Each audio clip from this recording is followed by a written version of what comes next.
नमस्कार दोस्तों, स्वागत है आपका हमारे YouTube चैनल जीएस बाय आकाश में। आज के क्लास में हम लोग इम्पोर्टेंट जीके जीएस के प्रश्नों को पढ़ने वाले हैं जो आपके सभी एग्जाम के लिए बहुत ही ज़्यादा इम्पोर्टेंट होगा। ये सभी प्रश्न एग्जामों में पूछे गए हैं और एग्जामों में पूछे जाने की संभावनाएं हैं, और अगर आप लगातार क्लास में बने रहते हैं तो ये सभी प्रश्न आपको रिवीजन भी हो जाएगा, और ये सभी प्रश्न जो है इनसे संबंधित जितने भी इम्पोर्टेंट पॉइंट बनेंगे वो सभी आपको बताया जाएगा। तो चलिए हम लोग अपने क्लास को शुरू करते हैं। तो ये है हमारा 45 नंबर का क्लास। अगर आप लोग इसे नहीं पढ़े हैं तो इसे कर लीजिए। आज के क्लास में हम लोग 46 नंबर के क्लास को कंप्लीट करने वाले हैं। चलिए हम लोग अपने क्लास में चलते हैं। तो ये रहा हमारा 46 नंबर का क्लास। तो पहला प्रश्न है यहाँ पे, ये है हमारा 46 नंबर का क्लास। तो इसमें पहला प्रश्न है कि भारत में राष्ट्रीय मतदाता दिवस किस दिन मनाया जाता है। तो यहाँ पे देखिए, एक दिवस एग्जाम में जरूर पूछे जाते हैं। किसी भी एग्जाम में आप बैठें तो उसमें दिवस से एक प्रश्न जरूर आते हैं। तो देखिए यहाँ पे राष्ट्रीय मतदाता दिवस की बात कर रहा है, तो ये 25 जनवरी के दिन मनाया जाता है। अब जनवरी माह में जितने भी दिवस मनाए जाते हैं वो सभी हम लोग देख लेते हैं, क्योंकि एग्जाम में ये सभी प्रश्न आते हैं। तो एक प्रश्न जरूर आपके आता है दिवस से संबंधित, तो ये आप लोग ध्यान रखेंगे। अगर आपसे पूछ ले कि ब्रेल दिवस कब मनाते हैं, ब्रेल दिवस के बारे में अगर आपसे पूछ ले तो ये आप लोग ध्यान रखेंगे 4 जनवरी के दिन मनाते हैं। इसके अलावा अगर आपसे पूछे कि प्रवासी भारतीय दिवस कब मनाते हैं, प्रवासी भारतीय दिवस कब मनाते हैं, तो ये 9 जनवरी के दिन मनाते हैं। क्यों 9 जनवरी के दिन? क्योंकि इसी दिन दक्षिण अफ्रीका से गांधी जी भारत वापस आए थे। अगर आपसे पूछे कि विश्व हिंदी दिवस कब मनाते हैं, विश्व हिंदी दिवस कब मनाते हैं, तो ये भी आप लोग ध्यान रखेंगे। ये 10 जनवरी के दिन मनाया जाता है। कब मनाया जाता है? 10 जनवरी के दिन मनाया जाता है। इसके अलावा आप लोग ध्यान रखेंगे थल सेना दिवस भी आप लोग ध्यान रखेंगे, क्योंकि ये भी इम्पोर्टेंट है। ये हम लोग मनाते हैं, भारत में मनाया जाता है 15 जनवरी के दिन। उसके अलावा अगर आपसे पूछे कि शहीद दिवस बता दीजिए कब मनाया जाता है, शहीद दिवस कब मनाया जाता है, तो ये मनाया जाता है 30 जनवरी के दिन। तो ये कुछ जनवरी माह के इम्पॉर्टेंट डे थे जो हमने आपको बताया, तो सभी आप लोग ध्यान रखेंगे। आइए चलिए इसका रिवीजन भी करते हैं कि भारत में राष्ट्रीय मतदाता दिवस किस दिन मनाते हैं, तो ये 25 जनवरी के दिन मनाते हैं। उसके अलावा ब्रेल दिवस 4 जनवरी के दिन, विश्व हिंदी दिवस 10 जनवरी के दिन, और प्रवासी भारतीय दिवस 9 जनवरी के दिन, और थल सेना दिवस 15 जनवरी, और प्रवासी भारतीय दिवस 30 जनवरी के दिन मनाते हैं। अगला प्रश्न है इंडियन जियोग्राफी से संबंधित है और कह रहा है, तो इस क्लास की खास बात यह है कि आपके जीएस के सभी सब्जेक्ट होते हैं, जितने भी सब्जेक्ट होते हैं सभी का रिवीजन हो जाएगा आपका इसी एक क्लास में। तो देखिए यहाँ पे आ चुका है जियोग्राफी से इंडियन जियोग्राफी, वर्ल्ड जियोग्राफी में आएगा, सॉरी ये वर्ल्ड जियोग्राफी में आएगा।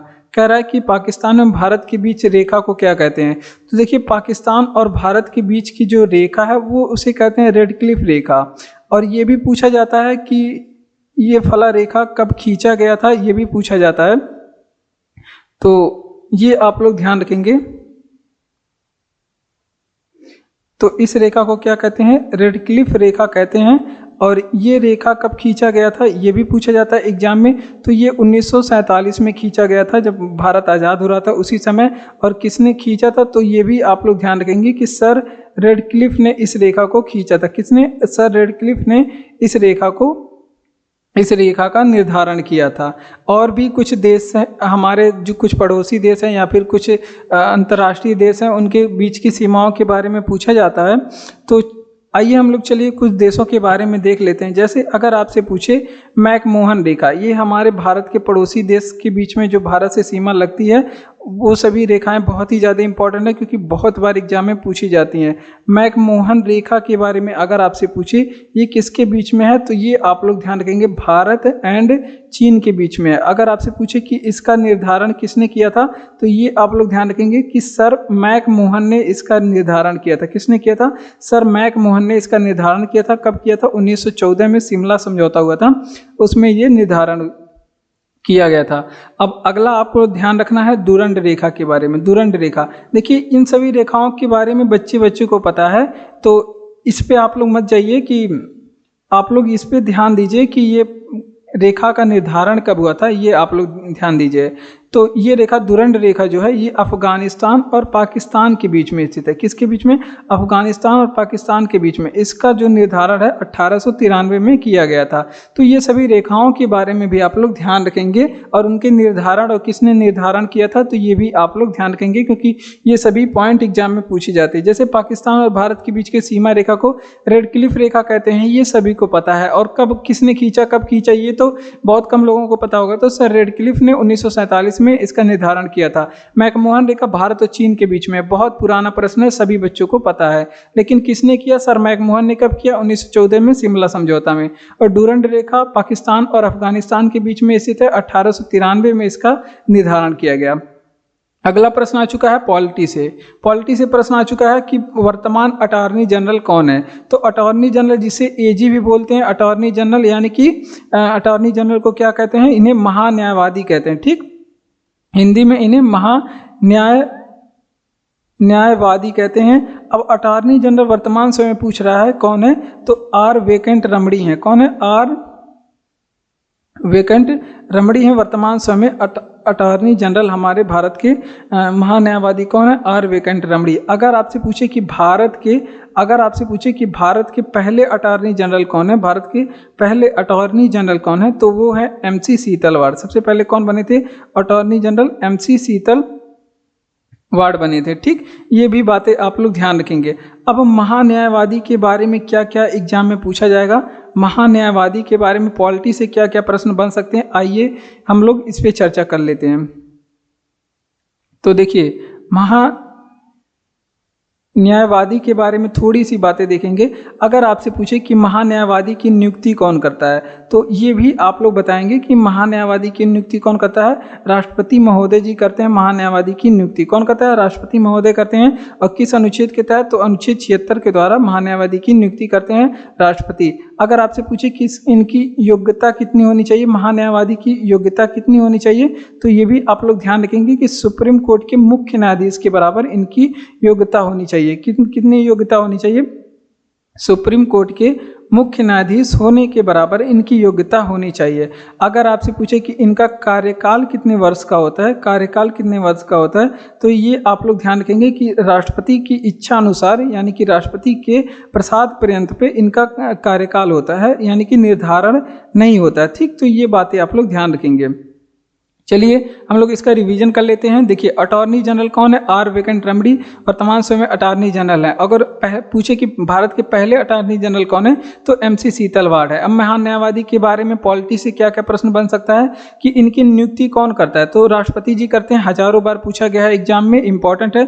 योग्यता कितनी होती है, ये भी एग्जाम में पूछा गया है। तो मुख्य न्यायाधीश के बराबर इनकी योग्यता होती है। कार्यकाल के बारे में बात करें तो राष्ट्रपति के प्रसाद पर्यंत, यानी कि जब तक राष्ट्रपति की इच्छा होगी तब तक ये अपने पद पे बने रह सकते हैं। तो इतनी बातें आप लोग ध्यान रखेंगे। इतना सभी बातें जितनी बताया गया है सभी इंपॉर्टेंट है आपके एग्जाम के लिए।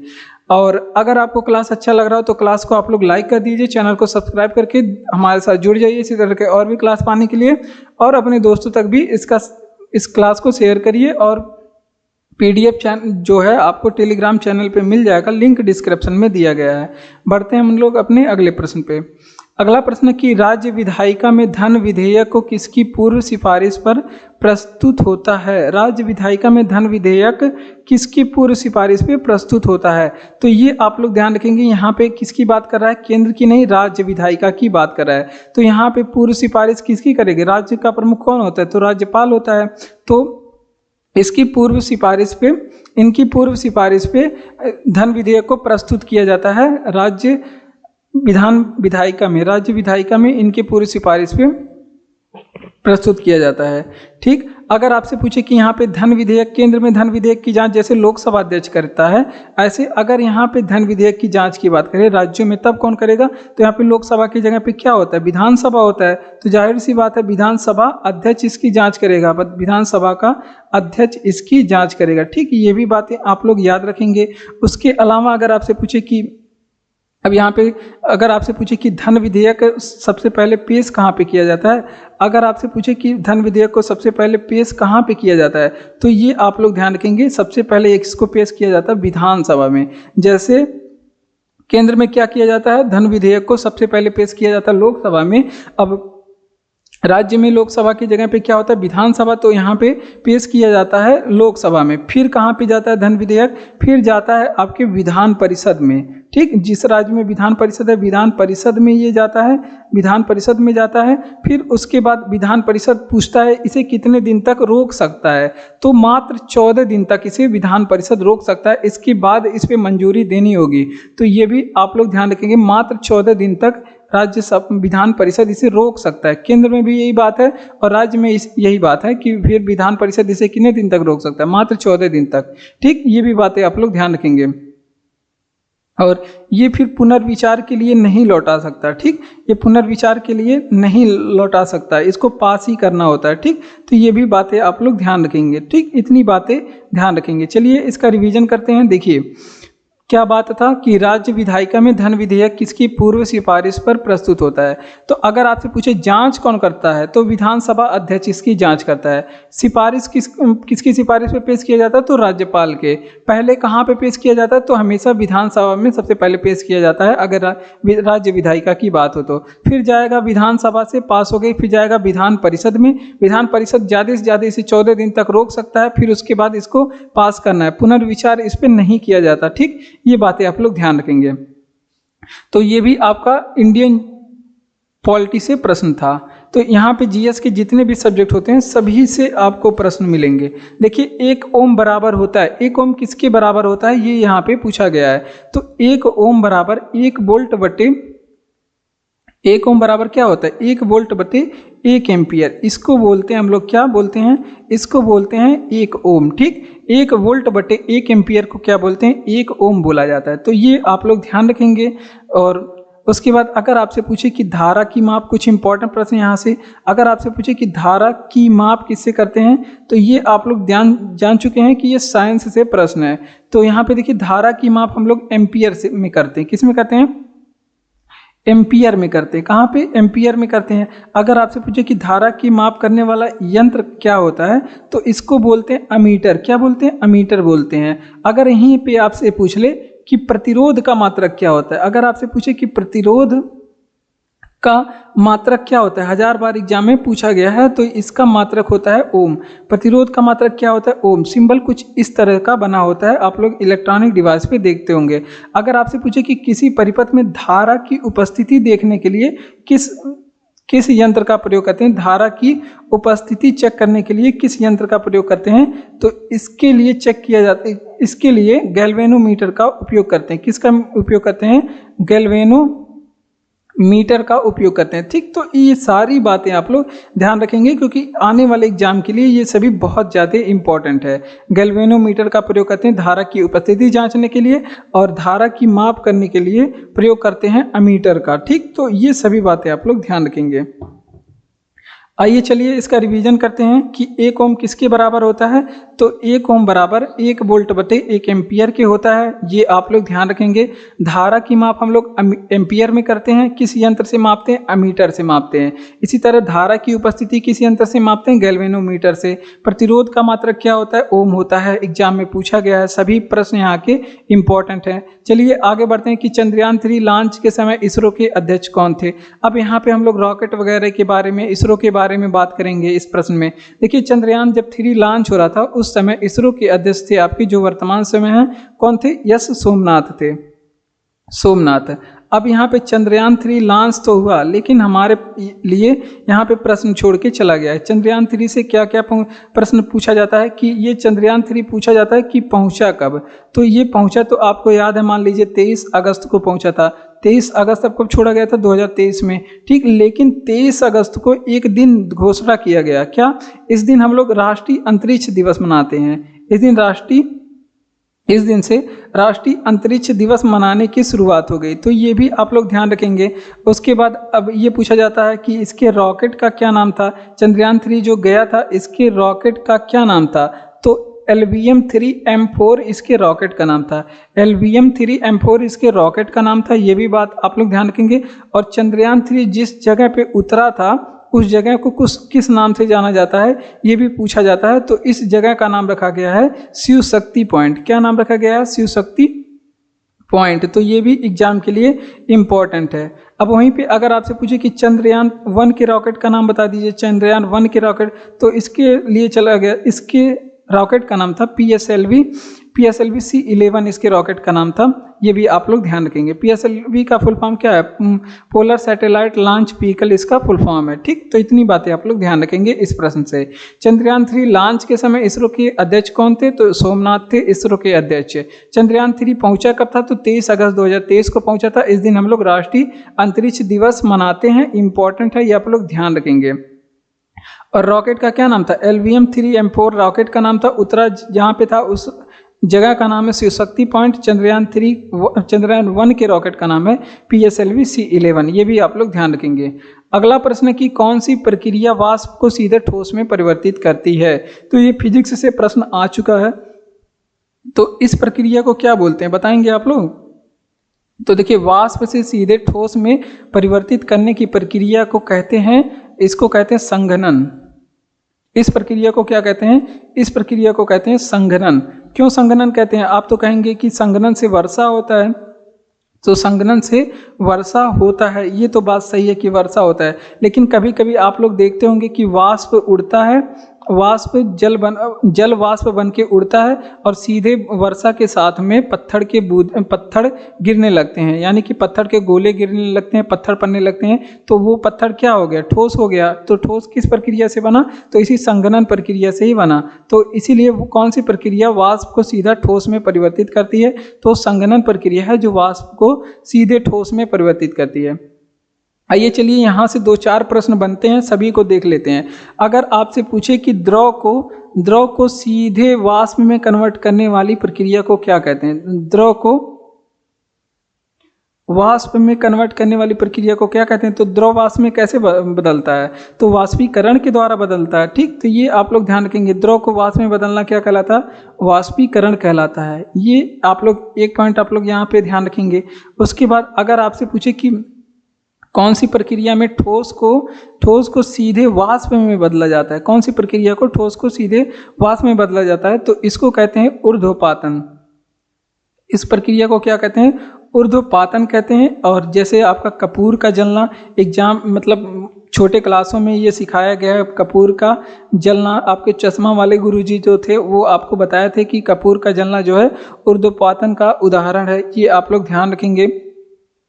तो ये सभी बातें इस तरह से आप लोग ध्यान रखेंगे। इसी तरह से जो हमने बताया कि वाष्प का सीधे ठोस में बदलना, ये प्रक्रिया क्या कहलाती है? संघनन कहलाती है। तो यहाँ पे लिख लीजिए कि वाष्प को ठोस में बदलने की प्रक्रिया को क्या कहते हैं? वाष्प को सीधे ठोस में बदलने की प्रक्रिया को क्या कहते हैं? इस प्रक्रिया को कहते हैं संघनन। कौन सी प्रक्रिया? संघनन। इसी के द्वारा वर्षा भी होता है।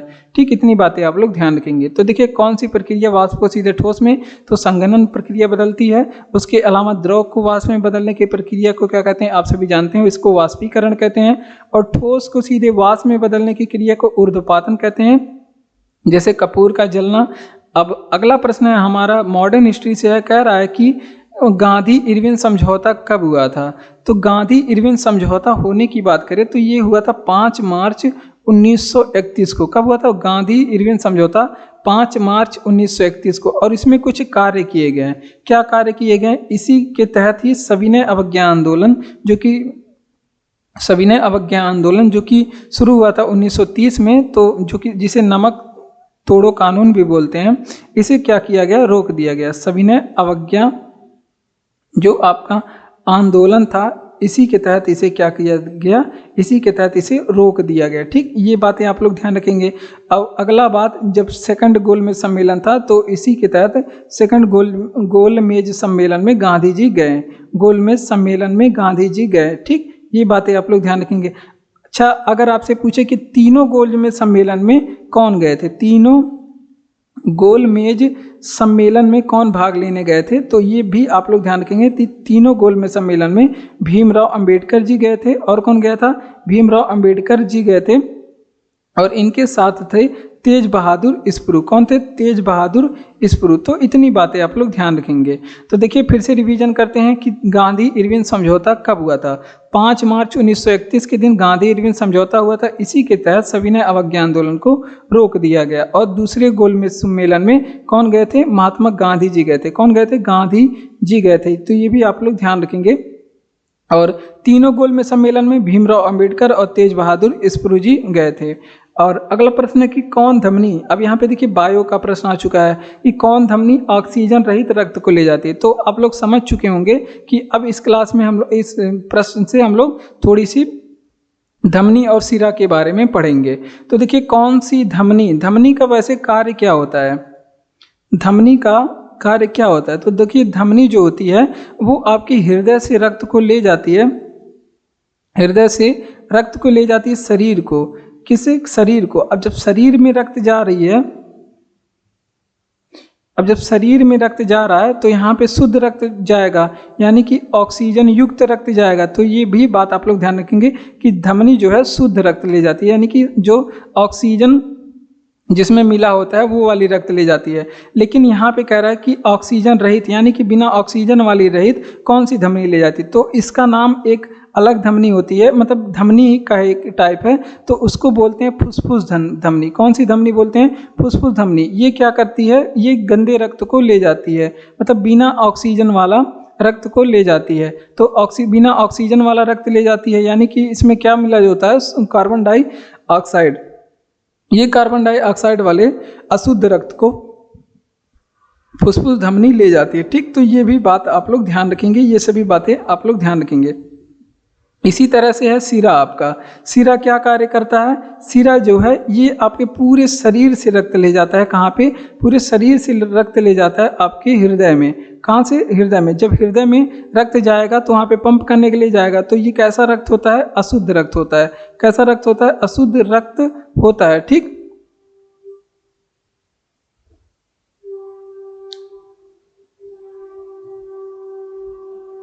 ठीक, ये बातें आप लोग ध्यान रखेंगे। आइए चलिए इसका रिवीजन करते हैं। देखिए अगर आपसे पूछे कि कौन धमनी ऑक्सीजन रहित रक्त ले जाती है, तो वो है आपकी फुसफुस धमनी। कौन सी धमनी है? फुसफुस धमनी, जिसमें ऑक्सीजन नहीं होता है, कार्बन डाइऑक्साइड होता है।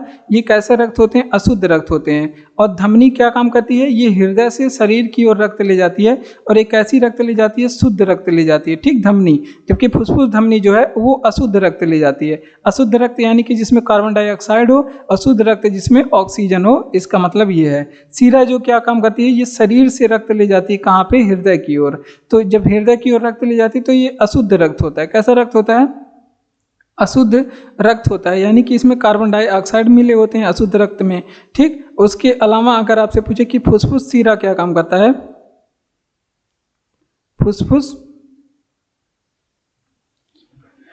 फुसफुस शिरा के बारे में क्या काम करता है? तो ये जो है हमेशा फुसफुस शिरा जो है शुद्ध रक्त ले जाता है। शुद्ध रक्त यानी कि जिसमें ऑक्सीजन मिला होता है। ठीक, तो ये पूरी बातें आप लोग ध्यान रखेंगे। बढ़ते हैं अपने अगले प्रश्न की ओर।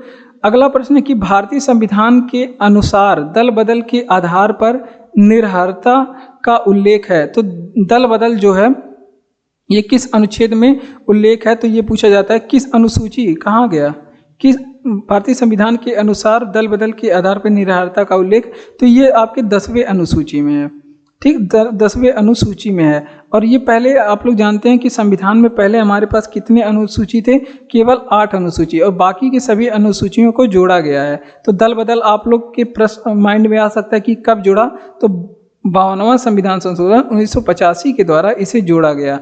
अब यही हमने बताया कि अभी मूल संविधान में अगर आपसे पूछे कि कितने अनुसूचियाँ थी, तो 8 अनुसूचियाँ थी। और अगर आपसे पूछे कि वर्तमान समय में कितनी अनुसूचियाँ हैं, तो वर्तमान समय में कुल 11 अनुसूचियाँ हैं। ठीक, 12 अनुसूचियाँ हैं। ठीक, ये बातें आप लोग ध्यान रखेंगे। चलिए अब देखते हैं कि कौन कौन सी अनुसूची कब कब जोड़ा गया। तो एक तो आप लोग देख चुके हैं 10वां वाला। अगर आपसे पूछे कि 9वां कब जुड़ा था, तो 9वां को जोड़ा गया था पहला संविधान संशोधन जो किया गया था 1951 में। ये किससे संबंधित था? ये भूमि सुधार से संबंधित था।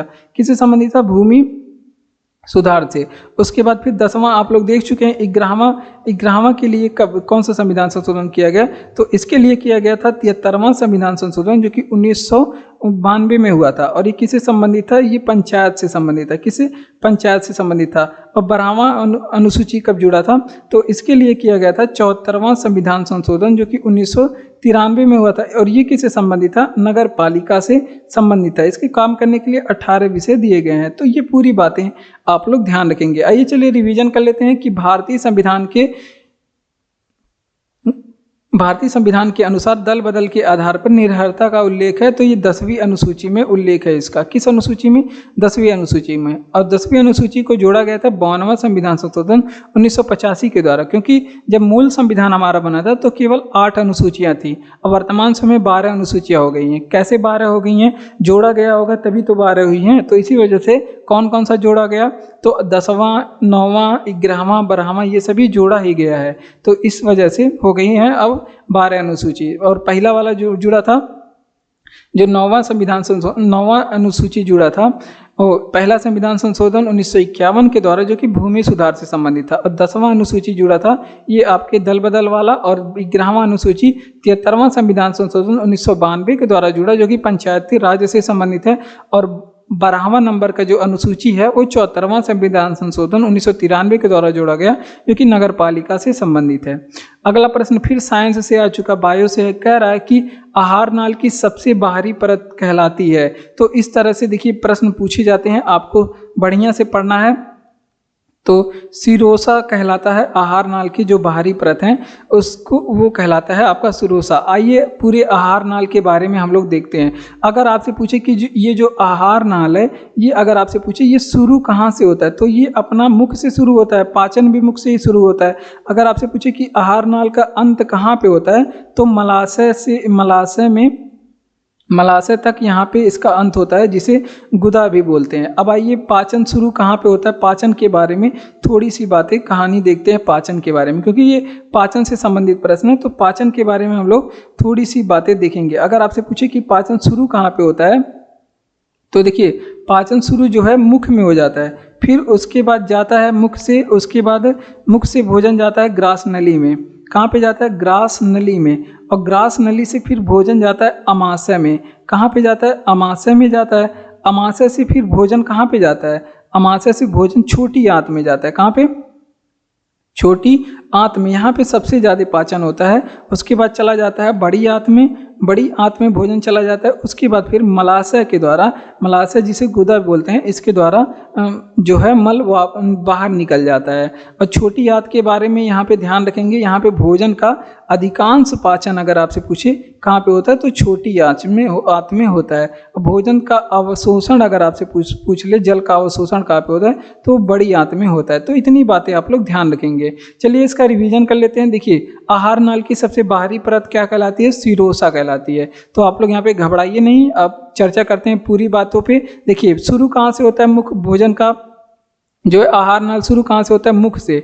और आहार नाल का अंत कहाँ पे होता है, तो मलाशय या फिर गुदाम। इस तरह का आहार नाल होता है। इसकी बाहरी लेयर के बारे में पूछा गया है। ये जो आहार नाल है इसकी बाहरी लेयर के बारे में पूछा गया है। तो पाचन शुरू कहाँ पे होता है, तो मुख से शुरू होता है। तो ग्रास नली, फिर ग्रास नली में जाता है, फिर अमाशय में जाता है भोजन, फिर छोटी आंत में, फिर बड़ी आंत में, फिर मलाशय के रास्ते बाहर निकल जाता है। तो इतने चरण में पाचन होता है। ग्रेफाइट में कार्बन के परमाणु बंधे होते हैं। तो देखिए ये है आपके साइंस से प्रश्न है और ये केमिस्ट्री से है। ग्रेफाइट में कार्बन के परमाणु बंधे होते हैं। तो इसके जो बंध के बारे में पूछा होता है, तो ये सहसंयोजी बंध के द्वारा जुड़े होते हैं। सहसंयोजी, ग्रेफाइट में जो कार्बन के परमाणु होते हैं वो सहसंयोजी बंध के द्वारा जुड़े होते हैं। और इसे ही क्या कहा जाता है, या फिर इसे ही आणविक बंध बोलते हैं। सहसंयोजी बंध को आणविक बंध भी बोलते हैं। ये बातें भी आप लोग ध्यान रखेंगे। आइए चलिए थोड़ा सा ग्रेफाइट के बारे में देख लेते हैं, क्योंकि ग्रेफाइट और हीरा बहुत ज़्यादा उपयोग है। अगर आपसे पूछे कि ग्रेफाइट का उपयोग कहाँ पे किया जाता है, तो सबसे पहले नाभिकीय रिएक्टर में मंदक के रूप में, और मंदक के रूप में स्नेहक के रूप में, स्नेहक मतलब फिसलने वाली जगहों पे इसको लगाया जाता है, स्नेहक के रूप में लगाया जाता है। उसके बाद पेंसिल में, पेंसिल का जो नीडल होता है वो भी ग्रेफाइट का बना होता है। परमाणु भट्टी में भी इसका उपयोग करते हैं। जो भी क्या बोले अभी मंदक के रूप में, परमाणु भट्टी में भी इसका उपयोग करते हैं। ठीक, तो ये बातें आप लोग, इतनी बातें आप लोग ध्यान रखेंगे। और जो ये ग्रेफाइट होता है ये विद्युत का चालक होता है। तो कभी आप लोग जो लाइट को कभी पेंसिल से मत छुइएगा क्योंकि ये विद्युत का चालक होता है।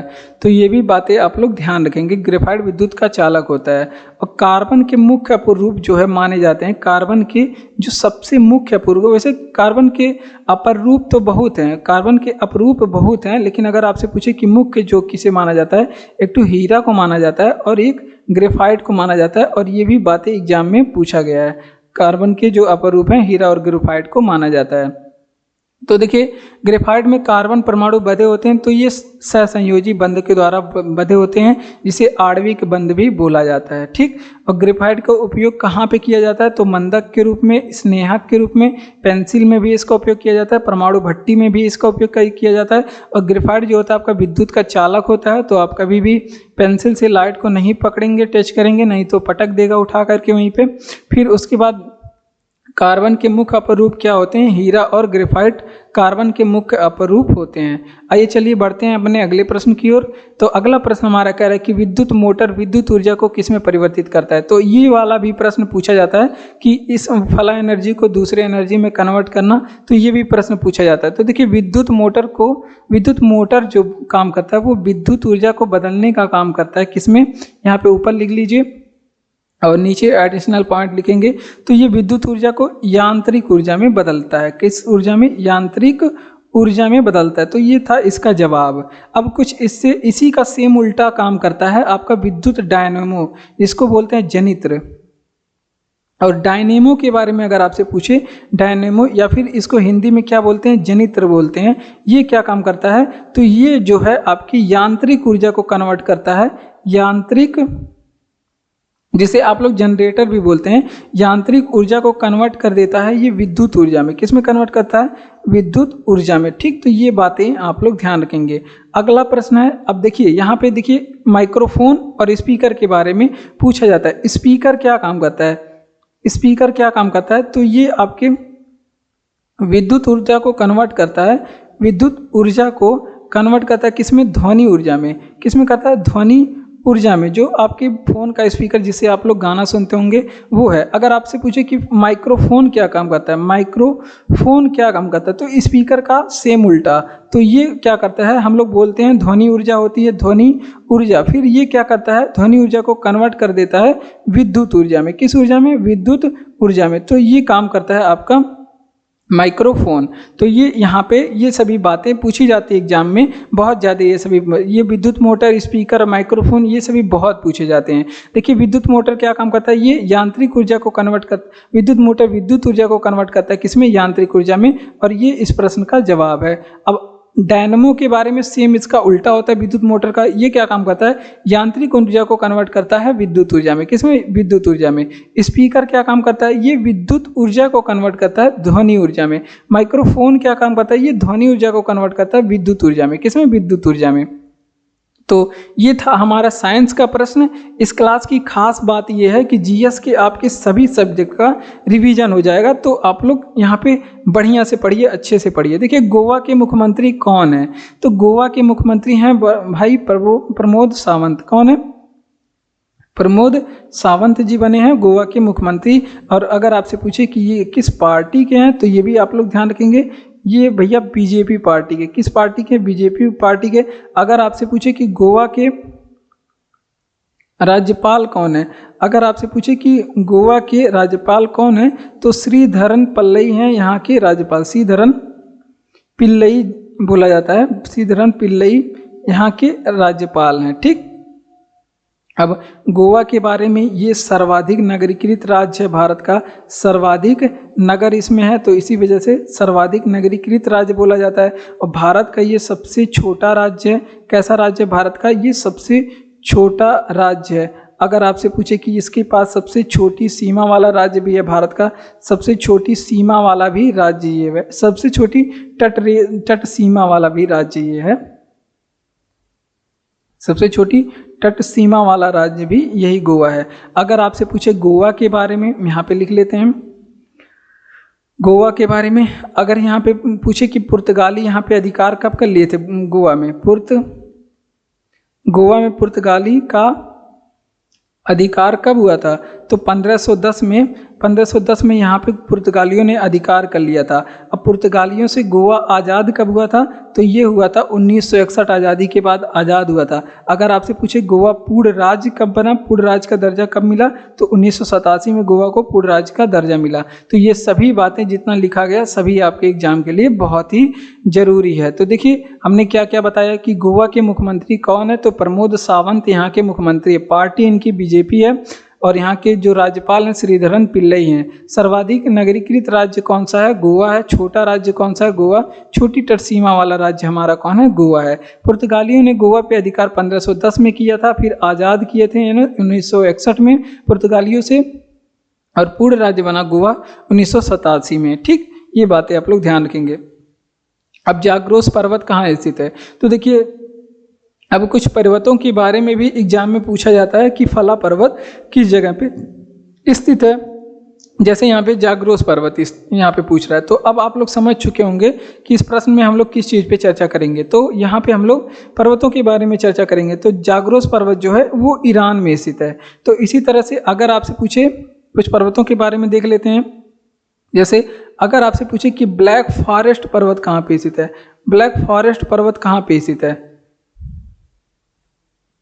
ब्लैक फॉरेस्ट पर्वत अगर आपसे पूछे कहाँ पे स्थित है, तो ये है आपके जर्मनी में। कहाँ पे, जर्मनी में। राइन नदी भी जर्मनी में स्थित है। लेकिन अगर आपसे पूछ ले, यहीं पे सावधान रहना है भाई, अगर आपसे पूछे काला पर्वत कहाँ पे है, काला पर्वत, तो इसका जवाब हो जाएगा भूटान। लेकिन अगर आपसे पूछेगा कि ब्लैक फॉरेस्ट पर्वत कहाँ पे है, तो ये जर्मनी इसका जवाब हो जाएगा। ठीक, अब कुछ और प्रश्न, जैसे अगर आपसे पूछे कि अराकान योमा पर्वत कहाँ पे है, अराकान योमा पर्वत कहाँ पे है, तो अराकान योमा जो पर्वत है ये है आपका म्यांमार में। कहाँ पे, म्यांमार में। और अगर आपसे पूछे कि ड्रॉकेंसबर्ग पर्वत कहाँ पे है, ड्रॉकेंसबर्ग पर्वत अगर आपसे पूछे कहाँ पे है, तो ये है आपके अफ्रीका में। कहाँ पे, अफ्रीका में। और यहीं पे सह्याद्री के बारे में आप लोग जानते होंगे, यहाँ पे लिख लीजिए। देखिए अगर आपसे पूछे कि सह्याद्री कहाँ पे है, तो सह्याद्री अपनी इंडिया भारत में है। जो आपके पश्चिमी घाट है भारत में, उसको बोलते हैं सह्याद्री। किसको बोलते हैं, पश्चिमी घाट पर्वत को क्या बोलते हैं, सह्याद्री बोलते हैं। तो ये भी आप लोग ध्यान रखेंगे, एग्जाम में ये भी पूछा गया है, ये भी पूछा जाता है। पश्चिमी घाट जो कि देखिए ये भारत का मैप है पूरा, ये है आपका पश्चिमी घाट, ये है आपका पूर्वी घाट, और इसे ही बोलते हैं क्या, सह्याद्री बोलते हैं। क्या बोलते हैं इसे ही, सह्याद्री। तो ये सभी बातें आप लोग ध्यान रखेंगे। ये पर्वतों के बारे में ये वर्ल्ड जियोग्राफी से प्रश्न था भैया, याद रखिएगा। ये याद रखने वाली बात है, मजाक करने वाली बात नहीं है। जैसे जाग्रोस पर्वत कहाँ पे स्थित है, तो ये ईरान में स्थित है। कहाँ पे स्थित है, ईरान में। राजधानी क्या है, ईरान की तेहरान है। ब्लैक फॉरेस्ट पर्वत जो है जर्मनी में स्थित है। और काला पर्वत जो है भूटान में, राजधानी थिम्पू है। अराकान योमा पर्वत म्यांमार में स्थित है। और डोकेंसबर्ग पर्वत जो है ये अफ्रीका में स्थित है। ठीक, सह्याद्री अपने भारत के पश्चिमी घाट पर्वत को बोलते हैं। ठीक, बढ़ते हैं अपने अगले प्रश्न की ओर। तो देखिए यहाँ पे क्लास अच्छा लग रहा है तो चैनल को सब्सक्राइब करिए, वीडियो को लाइक करिए, अपने दोस्तों तक शेयर भी करिए। कमेंट बॉक्स में कमेंट करके बताइए कि ये क्लास हमें आपको कैसा लग रहा है। पीडीएफ आपको टेलीग्राम चैनल का लिंक डिस्क्रिप्शन में दिया गया है, आप लोग को वहाँ पे पीडीएफ मिलेगा। बढ़ते हैं हम लोग अपने अगले प्रश्न की। इसी क्रम में हमारा अगला प्रश्न है कि किसने ठगी के उन्मूलन से संबंधित सुधार लागू किए। तो ये है किसने ठगी प्रथा के उन्मूलन से संबंधित सुधार लागू किए। तो आप लोग नाम सुने होंगे भैया विलियम बेंटिंक का। विलियम बेंटिंक ने भारत में ठगी प्रथा को समाप्त किया था। तो ये बातें आप लोग ध्यान रखेंगे, विलियम बेंटिंक ने। और ये भी पूछा जाता है एग्जाम में कि कब समाप्त किया था, तो ये 1830 में। और इसने ही सती प्रथा को भी समाप्त किया था, सती।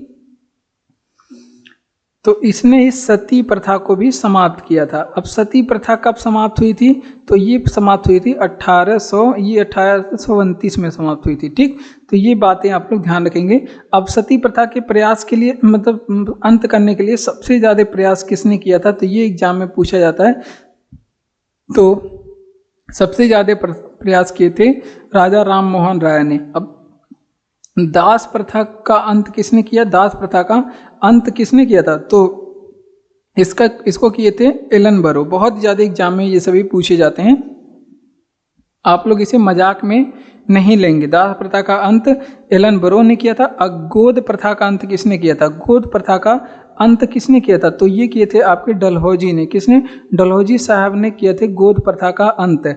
अगर यहाँ पे एक बात और देखेंगे कि अगर आपसे पूछे कि डाक प्रथा शुरू किसने किया था, डाक प्रथा किसने शुरू किया था, तो ये आपके डलहौजी ने शुरू किया था। तो ये पूरी बातें यहाँ पे ध्यान रखेंगे, क्योंकि सभी एग्जाम में चाहे ठगी प्रथा पूछे, चाहे सती प्रथा पूछे, चाहे दास प्रथा पूछे, चाहे गोद प्रथा पूछे, सभी आप लोग ध्यान रखेंगे। देखिए ठगी प्रथा के बारे में, इसको समाप्त किसने किया था? तो विलियम बेंटिंग ने। साथ में अगर आपसे पूछे सती प्रथा को किसने समाप्त किया था, तो भी विलियम बेंटिंग ने 1829 में। इसमें सर्वाधिक प्रयास किसने किया था? राजा राम मोहन राय ने। दास प्रथा का अंत किसने किया? एलन बरो ने। और गोद प्रथा का अंत भारत में किसने किया? डलहौजी ने। और इसने ही डाक प्रथा का शुरुआत भी किया था भारत में। तो देखिए अब अगला प्रश्न है कि राज्यपाल राज्य से सुमेलित करे। राज्यपाल को राज्य से सुमेलित करे। देखिए उड़ीसा के राज्यपाल कौन है? तो गणेशी लाल हैं, इनको मिला देंगे। उसके अलावा उत्तराखंड के राज्यपाल कौन है?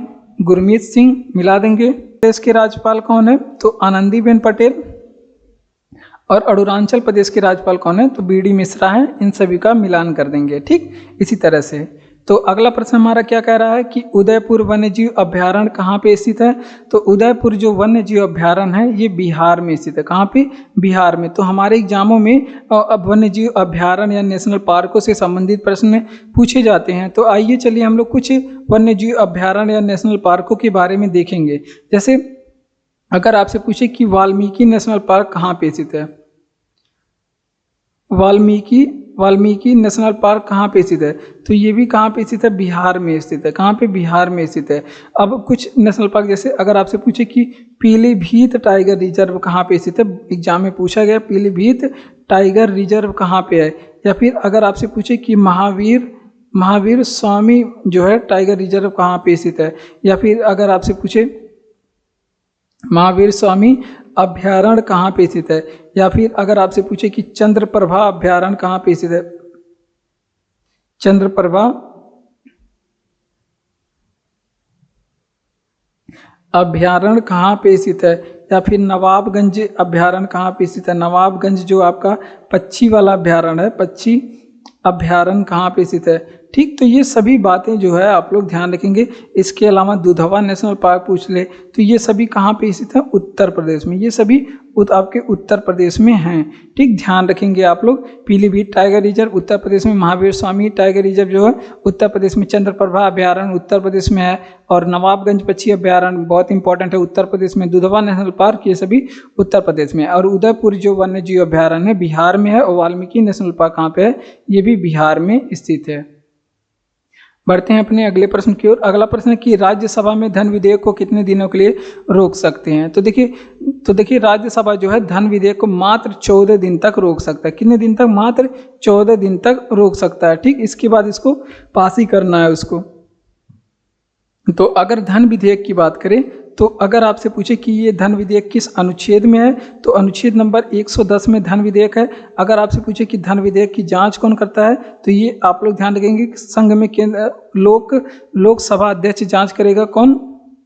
लोकसभा अध्यक्ष इसे जांच करेगा। ठीक, अगर आपसे पूछे कि यहाँ पे धन विधेयक के बारे में अगर ये पारित नहीं हुआ तब क्या होगा, तो आपकी जो है सरकार जो है भंग हो जाएगी। ठीक, तो ये भी बातें आप लोग ध्यान रखेंगे। अगर ये लोग जो है पारित नहीं हुआ धन विधेयक तो क्या हो जाएगा? सरकार भंग हो जाएगी। क्या हो जाएगी? सरकार भंग हो जाएगी। तो ये सभी बातें आप लोग ध्यान रखेंगे। तो चलिए हम लोग देखते हैं। अगर आपसे पूछे धन विधेयक के बारे में तो पेश सबसे पहले कहाँ पे किया जाता है? तो सबसे पहले ये लोकसभा में पेश किया जाता है। कहाँ पे? लोकसभा में इसको पेश किया जाएगा। फिर जाएगा आपका राज्यसभा में। कहाँ पे? राज्यसभा में जाएगा। और राज्यसभा इसे कितने दिन तक रोक सकता है? तो यहाँ पे पूछा गया मात्र 14 दिन तक इसे रोक सकता है। ठीक, तो ये पूरी बातें आप लोग ध्यान रखेंगे और तो इसका रिवीजन कर लेंगे। देखिए राज्यसभा धन विधेयक को कितने दिनों के लिए रोक सकता है? तो केवल 14 दिन तक लिए रोक सकता है। और धन विधेयक किस अनुच्छेद में? अनुच्छेद नंबर 110 में है। और धन विधेयक की जांच पूछा जाता है एग्जाम में, कौन करता है? तो लोकसभा अध्यक्ष करता है। अगर धन विधेयक पारित नहीं हुआ तो सरकार भंग हो जाती है।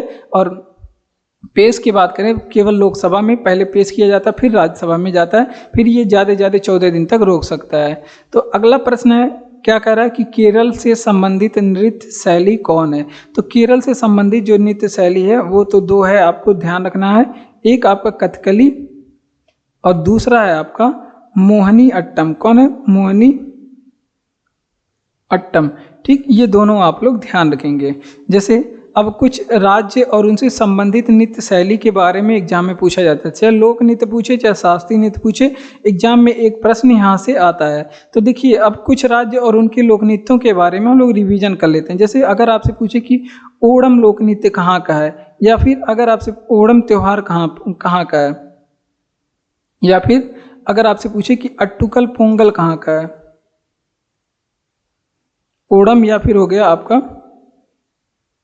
अट्टुकल पोंगल, ये कहाँ पे है, तो ये सभी कहाँ पे है, अट्टुकल पोंगल, ये सभी आपके केरल राज्य में। कहाँ पे? केरल राज्य में। अगर आपसे पूछे कि यहाँ पे वेम्बनाड झील कहाँ पे स्थित है, वेम्बनाड झील कहाँ पे स्थित है, तो वो भी आपके कहाँ पे है? केरल में। कहाँ पे? केरल में। अगर आपसे पूछे कि साइलेंट वैली कहाँ पे स्थित है, साइलेंट वैली कहाँ पे स्थित है, तो वो भी आपके कहाँ पे? केरल में ही स्थित है। ठीक, केरल को तट को क्या कहते हैं, केरल को तट को क्या कहते हैं, तो इसको मालाबार कहते हैं। क्या कहते हैं? केरल के तट को मालाबार कहते हैं। ये भी एग्जाम में पूछा गया है। अगर आपसे पूछे कि इडुक्की परियोजना किस नदी पे है, इडुक्की परियोजना किस नदी पे है, तो ये पेरियार नदी पे। किस नदी पे? पेरियार नदी पे है। और ये भी किस राज्य में है, तो ये भी आपके केरल में। तो ये केरल से इतने प्रश्न पूछे जाते हैं, तो ये आप लोग ध्यान रखेंगे। केरल से संबंधित नृत्य शैली कौन है, तो कथकली और मोहिनी अट्टम है। तो अब केरल के बारे में हम लोग, केरल राज्य के बारे में कुछ बातें, जैसे ओणम कहाँ पे मनाया जाता है, केरल में। अट्टुकल पोंगल कहाँ पे मनाया जाता है, ये भी आपके केरल में मनाया जाता है। और वेम्बनाड झील कहाँ पे स्थित है, तो वो भी केरल में स्थित है। साइलेंट वैली नेशनल पार्क कहाँ पे स्थित है, केरल में स्थित है। केरल को तट को मालाबार कहते हैं। इडुक्की परियोजना पेरियार नदी पे स्थित है, केरल में। ये सभी बातें एग्जाम में पूछी गई हैं, सभी आपको ध्यान रखना है। अगला प्रश्न है कि कौन सा फूल का प्रजनन अंग है। तो देखिए फूल के प्रजनन अंग दो होते हैं। देखिए एक तो आपका पुंकेसर होता है, और एक आपका होता है स्त्री केसर। कौन होता है? स्त्री केसर और पुंकेसर। ठीक, ये बातें आप लोग ध्यान रखेंगे।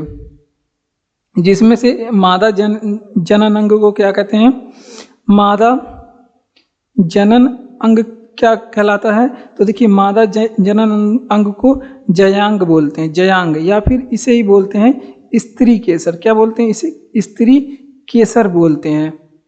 ठीक, और इसमें क्या क्या चीज़ें आती हैं, इसके क्या क्या चीज़ें आती है इसमें आती है आपकी वर्तिकाग्र।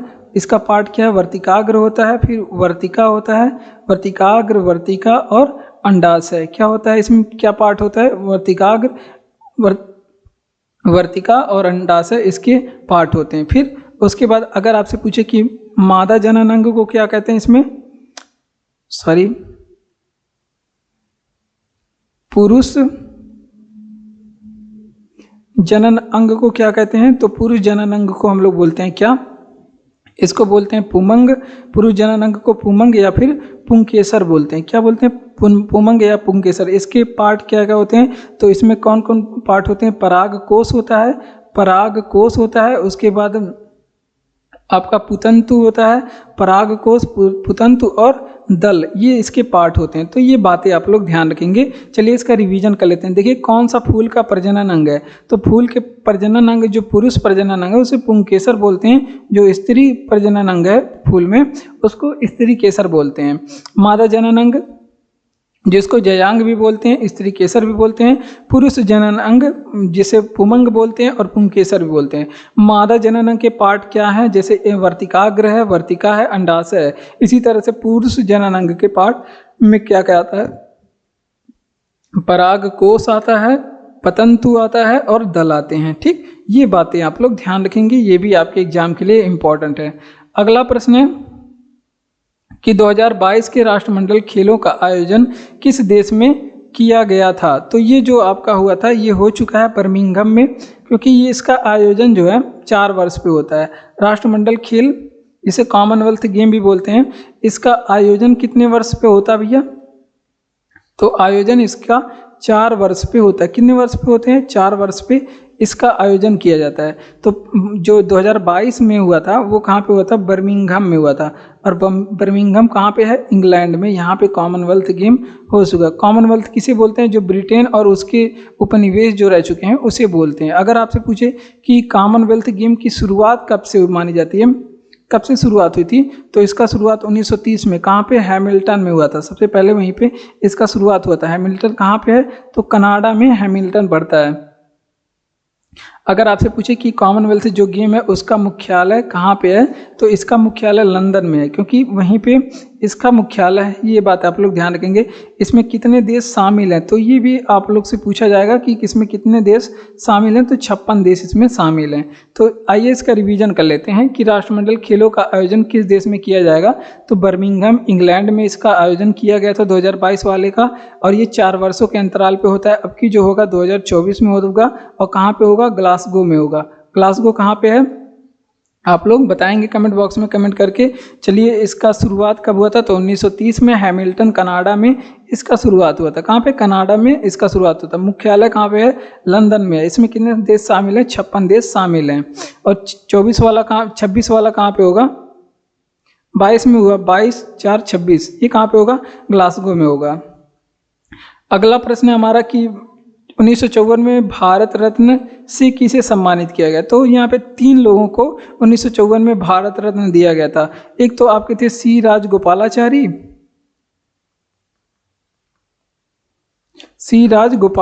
थे। एक आपके थे सीवी रमन जी थे, सीवी रमन जो कि साइंटिस्ट थे। और एक थे आपके टीचर सी राधाकृष्ण थे। कौन थे? सी राधाकृष्णन थे। ठीक, तो इन तीनों लोग को सबसे पहले 1954 में ही इसकी शुरुआत हुई थी। अगर आपसे पूछे कि भारत रत्न की शुरुआत कब हुई थी, तो 1954 में ही शुरुआत हुई थी। अब 1954 में ही इन तीनों लोग को दिया गया था। भारत रत्न के बारे में क्या पूछा जाएगा? इसका वितरण कब होता है? तो वितरण जो है 26 जनवरी के दिन होता है। और कौन देते हैं? तो राष्ट्रपति के द्वारा इसका वितरण किया जाता है। किसके द्वारा? राष्ट्रपति जी के द्वारा इनका वितरण किया जाता है। अगर आपसे पूछे कि जो भारत रत्न है सबसे पहले मरणोपरांत किसे मिला था, तो ये भी एग्जाम में पूछा गया। सबसे पहले ये मरणोपरांत नहीं दिया गया था, मतलब पहले मरणोपरांत नहीं दिया जाता था। तो सबसे पहले मरणोपरांत दिया गया था और शुरुआत हुई थी इसकी। तो वो दिया गया था किसको? तो ये दिया गया था लाल बहादुर शास्त्री को। किसको? लाल बहादुर शास्त्री को। तो ये सभी बातें आप लोग यहाँ पे ध्यान रखेंगे कि सभी एग्जाम के लिए इम्पोर्टेंट है। देखिए 1924 में भारत रत्न से किसे सम्मानित किया गया था? तो सी राजगोपालाचारी को सम्मानित किया गया था। सी राजगोपालाचारी, सीवी रमन और एस राधाकृष्ण को सम्मानित किया गया था। कभी कभी ऑप्शन में केवल एक मिलता है, तो जो इन तीनों में से जो ऑप्शन में रहेगा उसको आप लोग मारेंगे। ठीक, वितरण 26 जनवरी के दिन जो है इसको वितरण किया जाता है राष्ट्रपति के द्वारा। और सबसे पहले मरणोपरांत लाल बहादुर शास्त्री जी को 1956 में मिला था। कब मिला था? 1956 में। तो ये पूरी 1966 में मिला था। ठीक, आइए, एशिया का सबसे बड़ा ट्यूलिप गार्डन कौन सा है? तो एशिया का जो सबसे बड़ा ट्यूलिप गार्डन है वो श्रीनगर में स्थित है। कहाँ पे? श्रीनगर में स्थित है। और इसका एक नाम है। क्या नाम है? इसे इंदिरा गांधी मेमोरियल कहा जाता है। इसको क्या बोला जाता है? इसका नाम क्या है? तो इसको इंदिरा गांधी मेमोरियल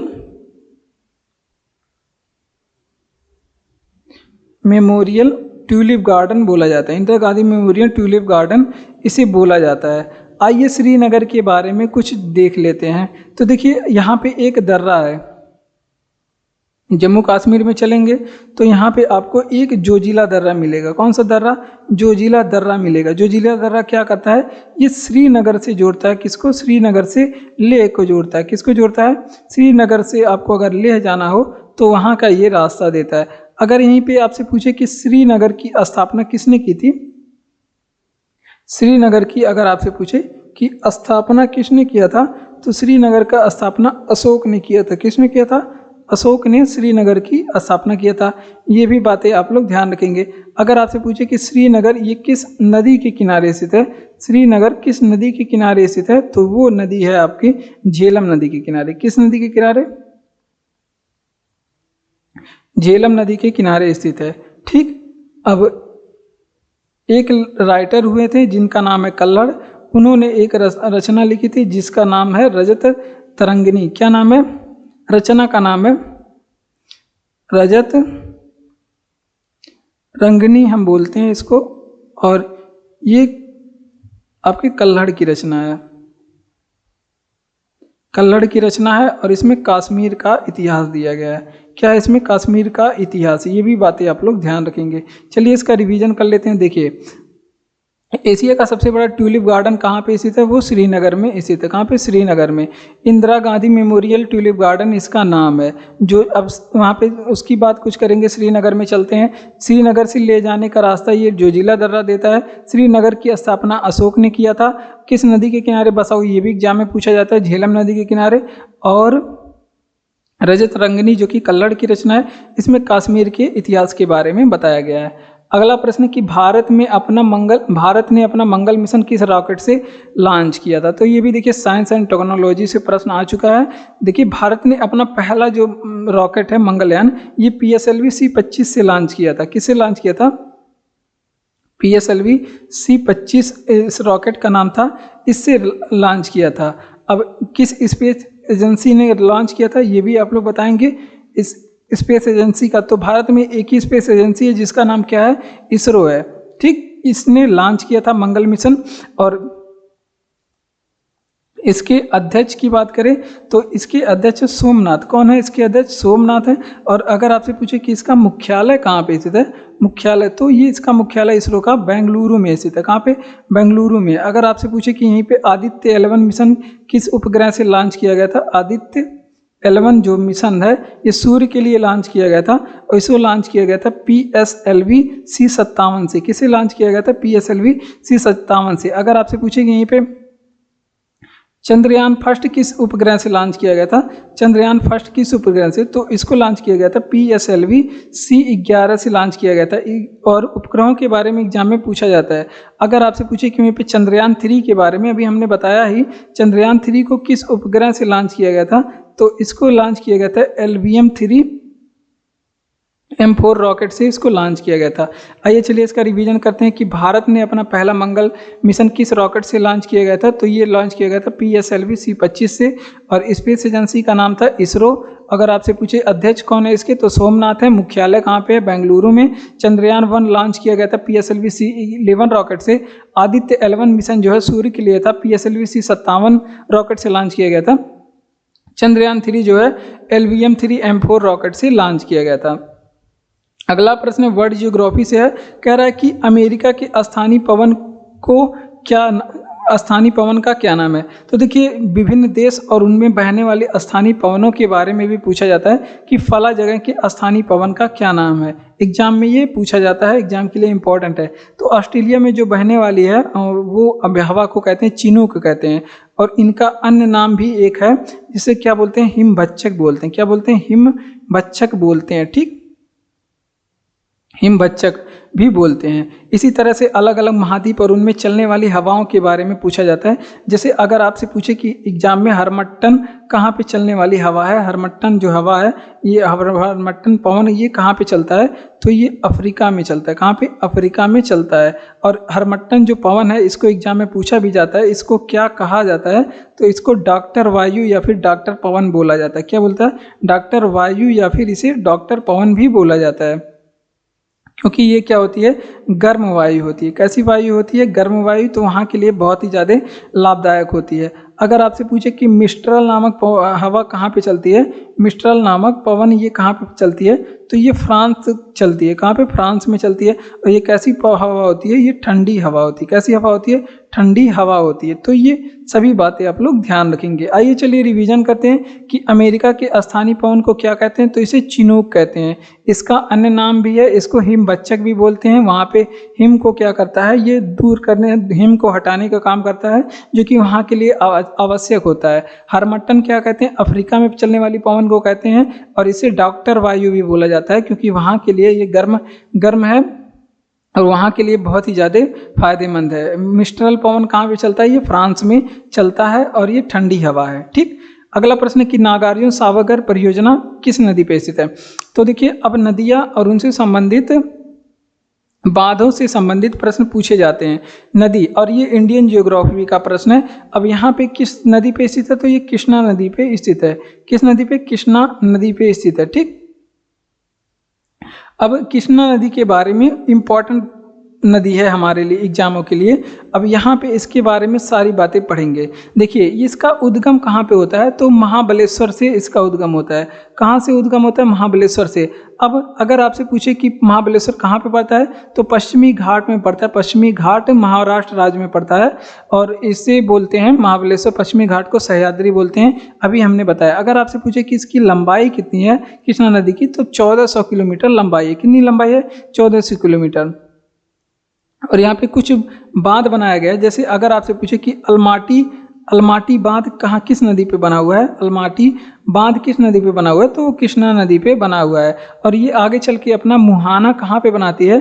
तो अपना मुहाना बंगाल की खाड़ी में, बे ऑफ बंगाल में बना लेती है। अब कृष्णा नदी की कुछ सहायक नदियों के बारे में भी आप लोग ध्यान रखेंगे, क्योंकि एग्जाम में पूछी जाती है। अगर आपसे पूछे कि पंचगंगा किसकी सहायक नदी है, तो कृष्णा की है। अगर आपसे पूछे कि दूध गंगा किसकी सहायक नदी है, तो आपकी कृष्णा की है। और घाट प्रभा हो गया आपका, ये कृष्णा की सहायक नदी है। माल प्रभा हो गया, ये सभी जो है माल प्रभा, घाट प्रभा, ये सभी कृष्णा की सहायक नदियाँ हैं।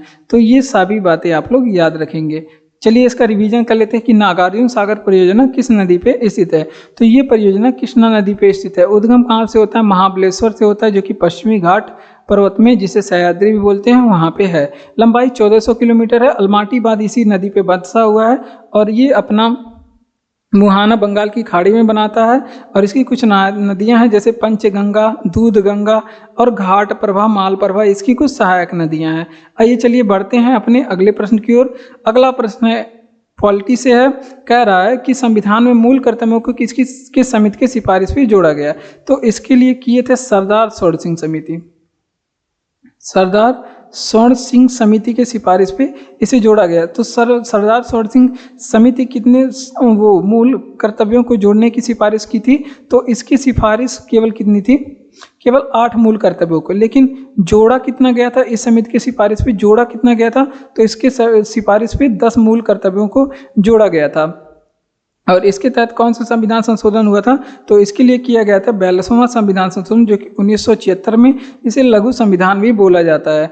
और जोड़ा कितना गया था? 10 जोड़ा गया था। और वर्तमान समय हमारे पास कितने मूल कर्तव्य हैं? तो हमारे पास 11 मूल कर्तव्य है। जो 11वां मूल कर्तव्य है वो शिक्षा से संबंधित है। किससे संबंधित है? शिक्षा से। और इसे किस संविधान संशोधन के द्वारा जोड़ा गया? 86वें संविधान संशोधन के द्वारा 2002 में इसे जोड़ा गया। किसमें? 2002 में। तो ये सभी बातें आप लोग ध्यान रखेंगे।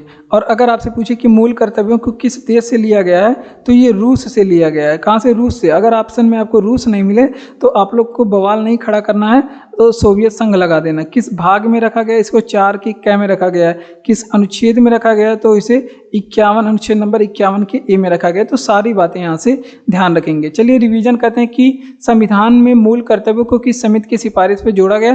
तो इसको जोड़ा गया था सरदार स्वर्ण सिंह समिति के सिफारिश पे, जो कि लिया कहाँ से गया है? रूस में। किस भाग में रखा गया? अनुच्छेद 4 के ए में। और किस अनुच्छेद में है? तो अनुच्छेद 51 के ए में मूल कर्तव्यों को रखा गया। मूल कर्तव्य जो सरदार स्वर्ण सिंह सिफारिश कितनी कही थी प्रारंभ में? तो 8 कही थी, लेकिन जोड़ा कितना गया था? 10 जोड़ा गया था। और वर्तमान समय कितना है? 11 है। 11वां कौन सा है? शिक्षा से संबंधित है, जिसको 86वें संविधान संशोधन 2002 के द्वारा जोड़ा गया था। ठीक, तो इतनी बातें आप लोग ध्यान रखेंगे।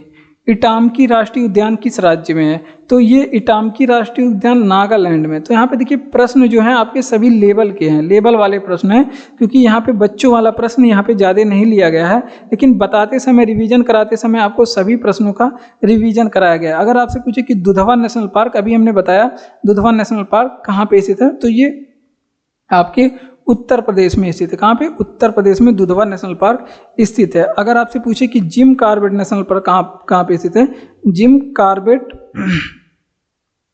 नेशनल पार्क कहाँ पे स्थित है, तो ये उत्तराखंड में स्थित है। अब कुछ राज्य और उनके नेशनल पार्कों के बारे में जरूर आप लोग ध्यान रखेंगे। अगर आपसे पूछे कि पंचमनी नेशनल पार्क कहाँ पे स्थित है, तो भी आपके ये मध्य प्रदेश में स्थित है। कहाँ पे? मध्य प्रदेश में। कूनो नेशनल पार्क मध्य प्रदेश में। अगर आपसे पूछे कि पन्ना नेशनल पार्क मध्य प्रदेश में, पेंच नेशनल पार्क मध्य प्रदेश में, तो ये सभी आप लोग ध्यान रखेंगे। मानस आप लोग ध्यान रखेंगे, मानस नेशनल पार्क कहाँ पे स्थित है, असम में स्थित है। उसके अलावा अगर आपसे पूछे कि मुरलेन नेशनल पार्क कहाँ पे स्थित है, मुरलेन नेशनल पार्क कहाँ पे स्थित है, तो ये मिजोरम में। कहाँ पे? मिजोरम में। तो ये पूरी बातें आप लोग यहाँ पे ध्यान रखेंगे। चलिए रिवीजन करते हैं कि इटामकी राष्ट्रीय उद्यान कहाँ पे स्थित है, किस राज्य में, तो ये नागालैंड में स्थित है। कहाँ पे? नागालैंड में। और दुधवा नेशनल पार्क कहाँ पे स्थित है, उत्तर प्रदेश में। और Jim Corbett national park Uttarakhand में। और पंचमढ़ी नेशनल पार्क कहाँ पे? मध्य प्रदेश में। और मुरलेन नेशनल पार्क कहाँ पे? मिजोरम में। और मानस नेशनल पार्क असम में। ठीक, तो ये पूरी बातें आप लोग यहाँ पे ध्यान रखेंगे। अगला प्रश्न है कि राष्ट्रपति शासन का उल्लेख किस अनुच्छेद में है? तो देखिए राष्ट्रपति जो है अनुच्छेद नंबर 356 में। किस अनुच्छेद में? राष्ट्रपति शासन जो है अनुच्छेद नंबर 356 में है। तो राष्ट्रपति शासन के बारे में थोड़ी सी बातें देखते हैं। आखिर ये राष्ट्रपति शासन लगता क्यों है? तो जब राज्य का संवैधानिक जो तंत्र है वो विफल हो जाता है, तब राष्ट्रपति आपात लगते हैं। संवैधानिक तंत्र, राज्य का संवैधानिक तंत्र जब विफल हो जाता है तो राष्ट्रपति शासन को लगाया जाता है। अब राष्ट्रपति शासन के बारे में कुछ ध्यान रखना है कि एक बार में इसे कितने दिन के लिए लगाया जाता है? एक बार में इसे मात्र 6 माह के लिए लगाया जाता है। इसे 6 माह कर करके इसे अधिकतम कितने दिन तक लगाया जा सकता है? तो अधिकतम इसे 3 वर्ष तक लगाया जा सकता है। अब अगर आपसे पूछे कि सर्वप्रथम किस राज्य में लगा था आपका राष्ट्रपति शासन, सर्वप्रथम किस राज्य में लगा था, तो सबसे पहले इसे पंजाब में लगाया गया था। कहाँ पे? पंजाब में लगाया गया था। अब और भी आपके पास राष्ट्रीय आपात हैं। जैसे अगर आपसे पूछे कि राष्ट्रीय आपात किस अनुच्छेद में है, तो ये अनुच्छेद नंबर 352 में है। अगर आपसे पूछे कि वित्तीय आपात किस अनुच्छेद में है, वित्तीय आपात किस अनुच्छेद में है, तो ये है आपका अनुच्छेद नंबर 360 में। ऐसा कौन सा वो अनुच्छेद है जिसका कभी भी यूज नहीं हुआ, तो यही है आपके वित्तीय आपात, जिसको कभी भी नहीं लगाया गया वित्तीय आपात। तो ये सारी बातें आप लोग ध्यान रखेंगे। आइए रिवीजन करते हैं कि राष्ट्रपति शासन का उल्लेख किस अनुच्छेद में? अनुच्छेद नंबर 356 में है। क्यों लगते हैं? जब राज्य का संवैधानिक तंत्र विफल हो जाता है तो राष्ट्रपति शासन लगाया जाता है। एक बार में केवल 6 माह के लिए लगाया जाता है, अधिकतम 3 वर्षों के लिए ये लगाया जा सकता है। सर्वप्रथम लगा कब? तो सबसे पहले पंजाब में लगा।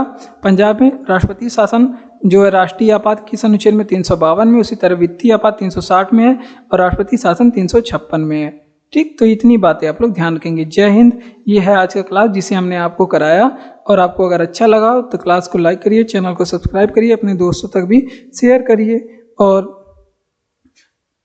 पढ़ते रहिए, हंसते रहिए, मुस्कुराते रहिए, लाइफ में आगे बढ़ते रहिए और खूब ज़्यादा खुश रहिए। धन्यवाद।